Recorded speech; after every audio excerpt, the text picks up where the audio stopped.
Hey Tubesters! Okay, so like as promised, I am back and today's video is going to be a foundation review. So I have 5 foundations that I'm going to go through and talk about basically the pros and cons, whether yes you should buy it or no you shouldn't buy it.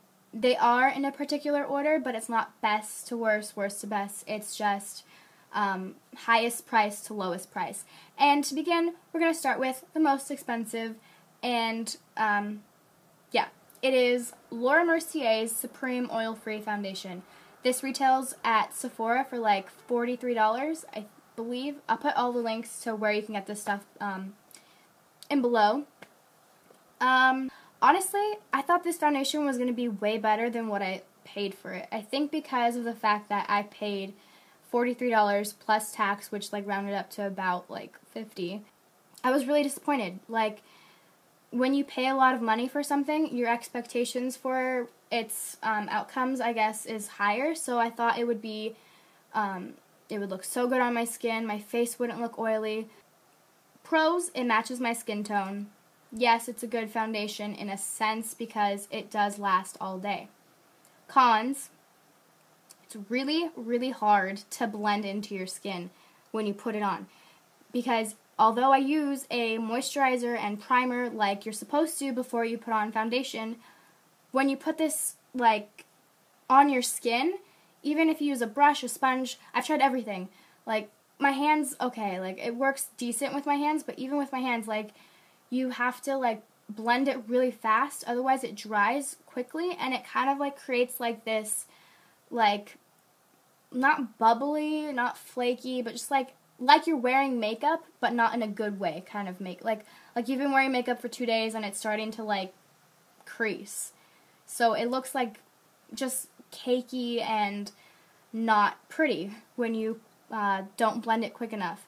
Another con is that it says it's oil-free, and I'm sure it is, but my face does get oily throughout the day. And I mean, the thing you have to keep in mind about Laura Mercier is that their foundation, any kind of product of theirs is very youthful. So it's very glowy, it's very much like your face is going to look dewy. So if you're looking for that kind of thing, this is the foundation for you. So would I suggest buying this if you have oily skin? No, do not buy this if you have oily skin. I'm sure you can get something like Chanel's Matte Lumiere foundation, and it is much better than this one. So this foundation, Laura Mercier, decent, but for the price that I paid for it, not worth the money whatsoever, because $43 to have to work and blend this foundation really quickly, have to mix another foundation in so that way it blends into my skin better. It's just not worth it. You shouldn't have to pay $43 and have to work with the foundation. You should pay $43 and have the foundation work on your skin. So, no, I wouldn't suggest to buy this. Next on the list, price range. Everything else is really inexpensive. Well, not inexpensive, but like less than like 20 on the list. So my next foundation is Revlon's Colorstay 24-hour lasting combination to oily skin, because I have oily skin, foundation. They also make this for people with dry skin. This retails for, I believe, $9.99, if I'm correct. Yeah, I got it at like Target or Walmart or something like that. It differentiates in price just a little, but retail $9.99. At first, I had read really good things about this foundation, and I was like, okay, I'll try it. Like, I'll go to the store. I bought it in my color. They have a lot of pros. They have a lot of colors to choose from. Everyone knows this. Go to the store. You'll see. When I first used it, I made the mistake in using a lot of foundation, because that's what I was used to with my other foundations that I had tried, is like you put on a lot. With this one, you really don't need a lot. Bottom line to this foundation, I'm going to go through the pros and cons, but would I suggest to buy this again? Heck yes. This is amazing. Keeps your skin not incredibly matte the whole entire day. Secret to using this foundation if you have oily skin. Okay, what you do, you put on the foundation, a light layer, it's really good coverage. You could layer it for coverage. It's blendable, matches your skin if you get the right color. It's kind of hard to tell though through the glass. That's a con. Then afterwards, get like a semi-damp towel, or let's say you took a shower the day before and it's still a little damp. After your foundation dries, pat your face with the damp towel, or even a dry towel if you want. And it sort of like removes the layer of I guess it says like it's for combination oily skin, but there's still like oil in this. So it takes off that oil, and then put the rest of your makeup on. And your face looks really good. I always get compliments on my skin, and it's very comparable to high-end foundations. So yes, I would suggest to buy this. It's worth the money. It lasts all day. It does have a paint smell. It kind of has a funky smell, so if you're sensitive, maybe you won't like it. I don't know what the dry skin one's like, so I don't know if that's worth buying too. I would imagine it's not that much different compared to this one. But yes, buy this one if you have oily skin and you, I don't know, like having your skin look nice and evened out. It looks good. So yes, this is a thumbs up. Buy it if you can. Next on the list is the same price as the Revlon, $9.99 retail, but it is the Neutrogena Shine Control makeup, basically, foundation. This is marketed for specific oily skinned people. People who have oily skin like me we're like constantly looking at makeup stuff that is, you know, like, ooh, your face won't shine or look oily or sweaty when you wear this. So of course, I saw the commercial with the primer. I didn't buy the primer. I didn't buy the powder. I bought the foundation thinking like, okay, it'll be good. It has rice protein in it because like when you think of rice, like dried up rice, it kind of like soaks in moisture, right? So the consistency of this is, it smells funky too. It's very thick, and it has, you could see like the thickness of the, like almost like they grounded up rice, which I'm sure they did, and like they put it in the foundation. I was really disappointed with this.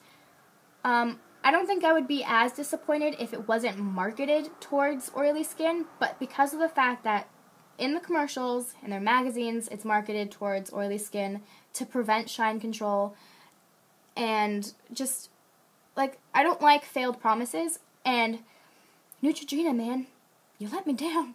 Coverage, not that great. Coverage was very sheer, like, it's not very buildable, like, it's blendable, it's very easily to blend. You sort of have to use a lot because it's so thick, and you're kind of, like, sitting there on your face, like, trying to blend it out.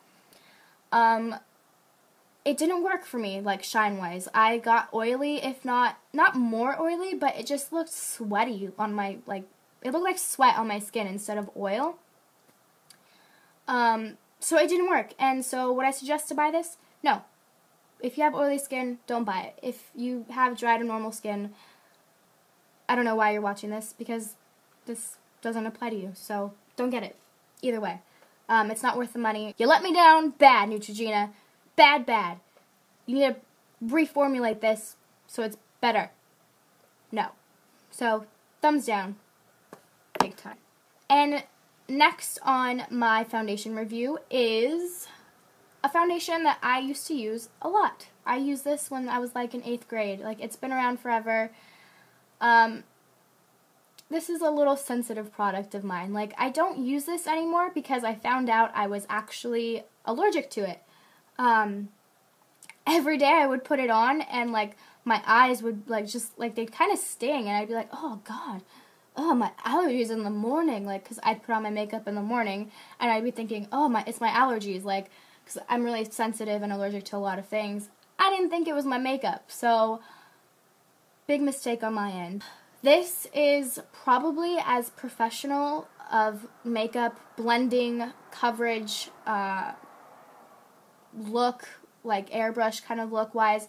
This is probably as professional in the low money range wise that you're going to get. The only thing is that even with the oil-free one, which I have right here, I still get oily throughout the day. So I use it when no, like, I'm not going out anywhere where I'm gonna, like, I just use it when I'm in a hurry, or, like, when the day doesn't matter. Like, I'm not gonna see anyone. I'm just gonna go to the grocery store, just go to the gas station, and go pick up a burrito. Basically, this is my Lazy Sunday makeup foundation that I don't want to waste my good Revlon one on. But yeah, it's still really good. If you have dry to normal skin, buy this. This is the best you're going to get in generic cosmetic foundation stuff as far as low price range and you don't want to waste your money. This is number one when it comes to that. If you have oily skin and you're willing to work and blot your face throughout the day, even with the oil-free foundation, yes, get it. I mean, I still buy this to this day just because I sometimes mix it with my other foundations, or I like I said, a Lazy Sunday foundation. And if you're not willing to sort of like re-prep your face throughout the day, then don't get it. Don't waste your money. And if you're allergic to it like me, you probably shouldn't get it. So yeah. And my last foundation, which was the lowest in price range, but also one of the lowest in amount, is Maybelline's Dream Matte Mousse. I've heard a lot of bad things about this foundation, and it does have its pros and cons. It looks like that, for one. It's kind of like a weird clay mousse. This is another one of my Lazy Sunday foundations. This one retails for $7.59 or $7.99 at Walmart or something like that, or Target. It's basically, I put this all over my face. If you're only going to see someone for like an hour, maybe two, go on a lunch date with your boyfriend, you're not going to kiss him, this is a good foundation because it looks so good for like 2 hours. And then after 2 hours, it starts to look like that on your face. Like, you see, like, those, like, just that, not bubbly, but just, like, the cakiness. It looks like that on your face. And, of course, no one wants to look like, oh, by the way, I'm wearing a lot of makeup. But it looks like, oh, by the way, I'm wearing a lot of makeup and it's falling off my face. If you're going to go see someone for, like, an hour or two, 3, maybe. Like, let's say you're going to go see a movie. Fine. Put this on, put some primer on before or something because it needs to stick to something. Other than that, it's like, it's not worth buying unless you want a Lazy Sunday foundation. Buy this one. I suggest it big time because I'm not allergic to it. It's not that bad. It does fade throughout the day, so it's whatever. It's meh. It's a meh foundation. Okay, so now that I've reviewed all of them, number 1 foundation I would suggest to buy, Revlon Colorstay. Number 2 I want you to buy, if you want to get more foundation, and the Revlon one doesn't work for you, again, everyone's face is different, the Revlon one might suck for your face. So, number 2, L'Oreal. This might be a tie with 1, just because, you know, not everyone's allergic to it like me.